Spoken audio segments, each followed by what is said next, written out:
Hello students, आज इस video में हम चैप्टर 9 परिमेय संख्याएं प्रश्नावली 9.1 से क्वेश्चन नंबर 5 सोल्व करेंगे। और अगर आपने मेरे चैनल को सब्सक्राइब नहीं किया है तो कर लीजिए। क्वेश्चन नंबर 5 देखिए, एक संख्या रेखा पर बिंदु P Q R S T U A और B इस प्रकार है कि TR बराबर RS बराबर SU तथा AP बराबर PQ बराबर QB हैं। P Q R और S से निरूपित परिमेय संख्याओं को लिखिए। तो देखिए, यहाँ पर ये एक संख्या रेखा दी गई है, इसमें बिंदु दिए गए हैं P Q R S T U A और B, और दिया गया है कि TR बराबर है RS के और RS बराबर है SU के, ठीक है, और AP बराबर है PQ के और PQ बराबर है QB के, ये दे रखा है। तो हमें ये बताना है कि P Q R और S किन परिमेय संख्याओं को दर्शा रहे हैं। तो चलिए, सबसे पहले हम ये देखते हैं कि P किस परिमेय संख्या को दर्शा रहा है। तो देखिए, यहाँ पर 2 से 3 तक ये एक इकाई है, ठीक है, और इस एक इकाई के जो है कुल 3 बराबर भाग किए हुए हैं। इस इकाई के कुल 3 बराबर भाग किए हुए हैं। उनमें से ये देखिए पहला भाग है, ये पहला भाग क्या है, 1/3, क्योंकि 3 बराबर भागों में से पहला भाग है ना, तो ये क्या है, 1/3। फिर ये दूसरा भाग है, तो ये क्या है, 2/3, ठीक है। अब हमें ये बताना है कि P किस परिमेय संख्या को दर्शा रहा है। देखिए, P जो है 2 के बाद है, यानी 2 पूरा है, उसके बाद ये भाग कौन सा है, 1/3। तो P किस परिमेय संख्या को दर्शा रहा है, 2 सही 1/3। तो देखिए, P द्वारा निरूपित परिमेय संख्या 2 सही 1/3। अब देखिए, इसे 3 को 2 से गुणा करेंगे, क्या आएगा, 3 दूनी 6, 6 में 1 जोड़ा कितना आया, 7/3। तो P किस परिमेय संख्या को निरूपित कर रहा है, यानी दर्शा रहा है, 7/3।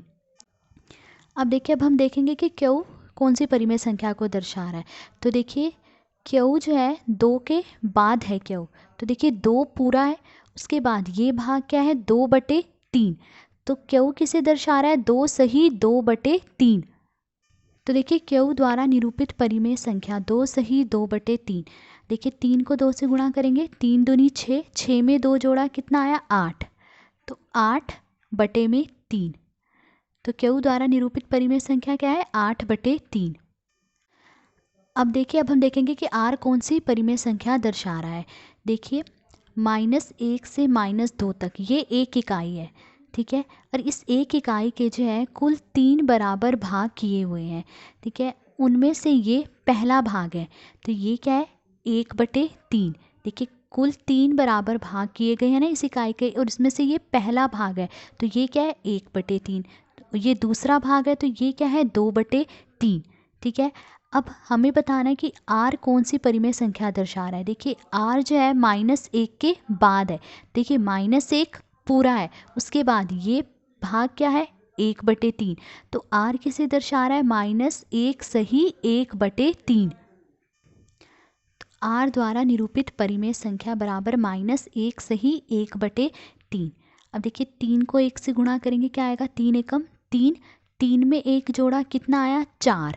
अब देखिए, माइनस है तो क्या आएगा, -4 और बटे में 3।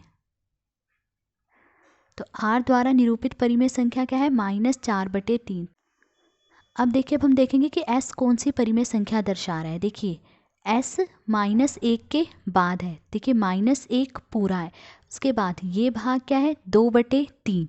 तो S किसे दर्शा रहा है, -1 सही 2/3। तो S द्वारा निरूपित परिमेय संख्या बराबर -1 सही 2/3।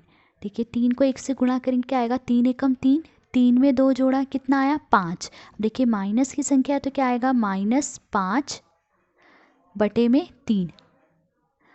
तो S द्वारा निरूपित परिमेय संख्या, तो S किस परिमेय संख्या को दर्शा रहा है, -5/3। तो हमें यही बताना था कि P Q R S किस परिमेय संख्या को दर्शा रहे हैं, तो हमने यहाँ पर बता दिया। तो ये था क्वेश्चन नंबर 5। आज इस वीडियो में हमने क्वेश्चन नंबर 5 सोल्व करा। अगर आपको वीडियो पसंद आई हो तो please like, share and subscribe. Thank you.